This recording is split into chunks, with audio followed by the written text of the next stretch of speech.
The northern Horn of Africa sits directly across the Red Sea from the Arabian Peninsula, separated by a narrow maritime corridor. For much of the 20th century, historians argued that the region's development was the direct result of Sabaean colonization from South Arabia. These researchers described the arrivals as a superior cultural force, bringing advanced technology and organization to a supposedly primitive indigenous population. This theory dictated the naming conventions used by archaeologists for decades, who officially classified these centuries as the Ethio-Sabaean period. This foundational story of an entire civilization rests on a set of assumptions that recent excavations are beginning to challenge. Relying on these older models has led to a widespread misunderstanding of the actual origins of the Aksumite state. The physical evidence for an Arabian presence appears, at first glance, to be undeniable.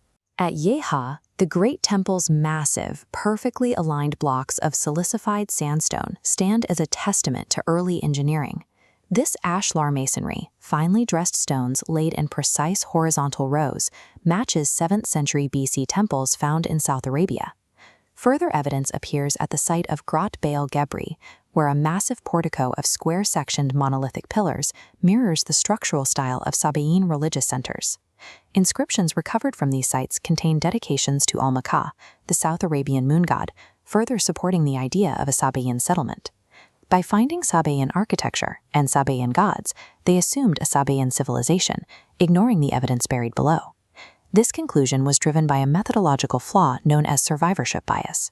Stone religious structures can survive for millennia, while the mud, timber, and dry stone homes used by ordinary people weather away and disappear. Early archaeologists exacerbated this bias by systematically targeting elite monumental sites in fertile valleys, while ignoring the surrounding terrain. They also utilized a teleological naming system, labeling the era as pre-Aksumite, based entirely on the empire the region would eventually become.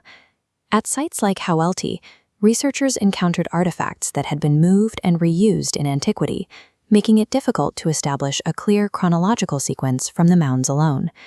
Concentrating on Ionic stone temples, while naming the era as future empires, effectively erased the actual people living in the Northern Horn during the first millennium BC. Between the 1970s and 1990s, a major shift occurred as archaeologists began surveying the remains of non-elite domestic settlements. Excavations at ancient Ona sites around Asmara and Kadane Merit near Aksum provided a view into the lives of the majority population. These settlements were built with undressed dry stone, a technique using naturally shaped rocks fitted together without mortar.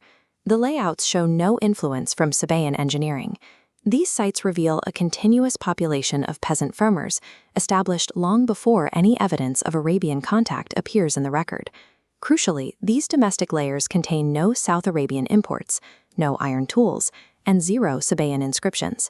The vast majority of the population in the Northern Horn were indigenous African farmers who lived entirely outside the sphere of the supposed Sabaean colonization. This creates a central investigative puzzle. Why do foreign stone temples exist within walking distance of entirely indigenous villages? The archaeological record points to a dual-layer model for this society.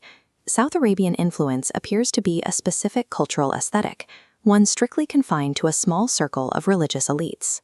Indigenous leaders likely adopted these foreign architectural styles and religious symbols to legitimize their own local political power. This participation in Red Sea trade and the adoption of foreign luxury traits does not represent a replacement of the local population. The actual development of the region followed a trajectory established by local African traditions. Linguistic evidence proves that Afro-Asiatic languages were firmly established in these highlands long before any first millennium contact with Arabia. Agriculture followed a similarly local path, centered on the intensive farming of crops like emmer wheat and teff, a tiny, highly nutritious cereal grain native to this region. These subsistence practices have proven remarkably durable, with traditional highland farming techniques using yoked oxen surviving into the modern day. This continuous agricultural base provided the economic stability and population density that eventually fueled the rise of the Aksumite Empire. The wealth and power of the later civilization were products of African agricultural success, not a result of a foreign colonial intervention. Correcting the historical record requires moving past labels like Ethio-Sabaean, which obscure more than they reveal.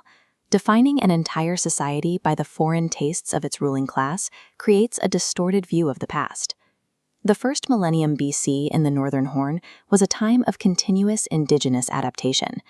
Ultimately, the most visible monuments often tell us the least about the people who actually lived in their shadow.